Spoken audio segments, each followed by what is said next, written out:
ప్రతి క్షణము నిర్ణయాల మీదే ఆధారపడి ఉంటుంది. ప్రతి ఒక్క అడుగులోనూ రెండవ అడుగు గురించిన నిర్ణయం తీసుకోవాల్సి వస్తుంది. ఇక నిర్ణయం తన ప్రభావాన్ని వదిలే వెళ్తుంది.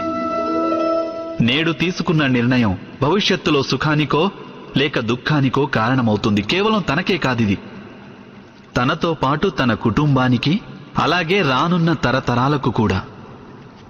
ఏదైనా ఒక సందిగ్ధత ఏర్పడితే అప్పుడు మనసు వ్యాకులమవుతుంది, అతలాకుతలమైపోతుంది. నిర్ణయించుకున్న ఆ క్షణం యుద్ధమే అవుతుంది. ఇంకా మనసు రణభూమిగా మారిపోతుంది. సాధారణంగా నిర్ణయాలు మనం సందిగ్ధ